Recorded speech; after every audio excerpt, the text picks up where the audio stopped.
Përplasja mes Hungarisë dhe Ukrainës ka arritur në një nivel tjetër, pas kërcënimeve të ndërsjellta mes kryeministrit hungarez Viktor Orban dhe presidentit Ukrainës Volodymyr Zelensky. Situata ka përfunduar në arrestime. Administrata kombëtare e taksave dhe doganave të Hungarisë kanë njoftuar se ditën e djeshme janë arrestuar 7 shtetas Ukrainës, përfshirë dhe një ish gjeneral të inteligjencës ukrainase, si dhe kanë sekuestruar 2 kamion të blinduar me para kesh, një total prej $40 milion dhe 35 milion eurosh, si dhe 9 kilogram.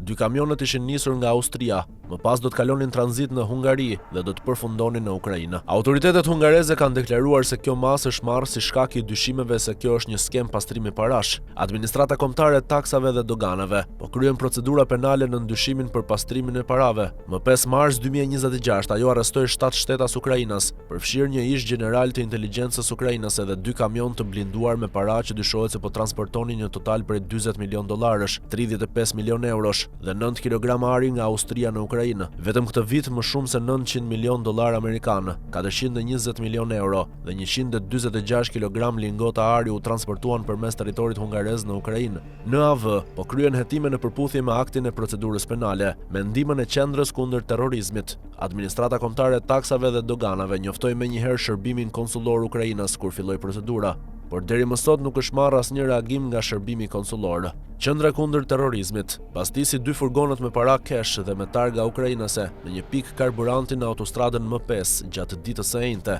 Njerëz të veshur me të zeza u nxorën nga makina dhe ushtrim për tokë. Kishte disa dëshmitar okular për bastisjen. Pas operacionit, konvoji u nis drejt Budapestit. Dyshimet për parat. Gazetari austriak Richard Schmidt shkroi në faqen e tij në rrjetet sociale se 75 milion euro dhe dollar amerikan, si dhe 9 kg arë, do të transportoheshin me automjete nga banka Raiffeisen në Vjenë për në Ukrainë dhe se gjithçka ishte e rregullt.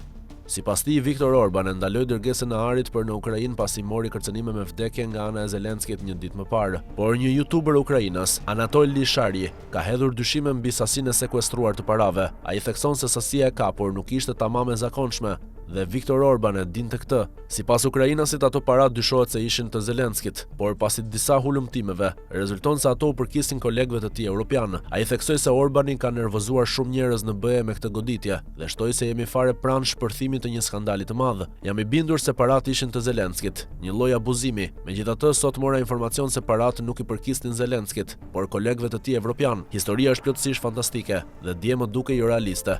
Por sot shumë burime raportojnë se Orban nuk goditi në Kiev, por në Bruksel. Bëhet fjalë për 80 milion euro dhe rreth 10 kg arë. Në Bruksel ata e dinë se kujt i përkasin parat. Dhe për këtë arsye tani më duket mua po bëjnë gjithçka për të parandaluar shpërthimin e skandalit. Orban veproi shumë saktë dhe goditi aty ku dhëmb, shtoi ai.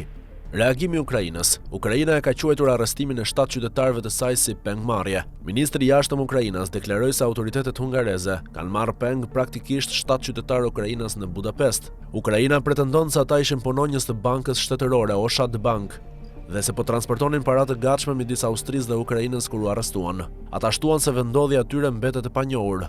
Qëndrimi i ministrit të jashtëm lidhur me rastin u nda nga ambasada e Ukrainës në Hungari, ku thuaj se ky ishte terrorizëm dhe shantazh shtetëror. Sot në Budapest autoritetet hungareze morën peng 7 qytetarë Ukrainës. Arsyet për këtë janë aktualisht të panjohura, si edhe gjendja e tyre shëndetësore apo nëse është e mundur të kontaktohen, thuhet në postim. Një deklaratë u botua gjithashtu në faqen e internetit Oshad Bank, duke pretenduar se 7 punonjës të institucionit financiar u ndaluan në mënyrë të paligjshme në Hungari. Sipas deklaratës, vendodhja e personave është e panjohur, por automjetet e bankës sipas të dhënave të GPS-it mund të gjenden në qendër të Budapestit, pranë njërës prej agjencive hungareze të sigurisë. Transporti i fondeve dhe sendeve me vlerë u kryen nga Oshad Bank brenda kuadrit dhe për qëllim të zbatimit të një marrëveshjeje ndërkombëtare të lidhur me bankën austriake Raiffeisen. Ngarkesa u përgatit në përputhje me rregullat ndërkombëtare të transportit dhe procedurat aktuale doganore evropiane, tha institucioni financiar Ukrainës. Oshad Bank kërkon lirimin e menjëhershëm të punonjësve të saj dhe kthimin e pronës së saj, si dhe kthimin e saj në Ukrainë, tha institucioni financiar në një deklaratë. Situata për rastin në fjalë mbetet ende e paqartë, por zanafilla e gjithë kësaj është bllokimi i tubacionit të naftës ruse që kalon nga Ukraina në Hungari. Budapesti është përgjigjur më pas me bllokimin e fondit prej 90 miliardë eurosh që BE synon të jap Ukrainës. Kjo përplasje ka nxitur më pas një reakcion zinxhir. Ditën e djeshme ishte Zelenski ai që kërcënoi Orbanin hapur. Presidenti i Ukrainës tha se do u jepte numrin e telefonit të presidentit hungarez forcave të armatosura të Ukrainës, nëse ai nuk do ta hiqte bllokimin e kredisë për 90 miliardë eurosh të Bashkimit Evropian, lidhur me restaurimin e tubacionit të naftës. Zelenski tha se nuk do ta restauronte atë vetëm sepse Orbani nuk fiton dot zgjedhjet pa të. Unë nuk do ta restauroja atë. Ky është qëndrimi im. U thash gjithashtu udhëheqësve të Evropës se do të na vrasin. Nuk do t'i japim naftë ruse Orbanit sepse ai i varfri nuk mund t'i fitojë zgjedhjet pa të, tha Zelenski. Viktor Orban nuk e la pa përgjigje teksa theksoi se kërcënimet nuk janë ndaj tij, por ndaj Hungarisë dhe se Zelenski do të marrë atë që meriton. Kërcënimet e Zelenskit nuk kanë të bëjnë me mua, ai po kërcënon Hungarinë, por ai nuk mund të më shpërqendrojë nga mbrojtja e familjeve hungareze, u përgjigj kryeministri.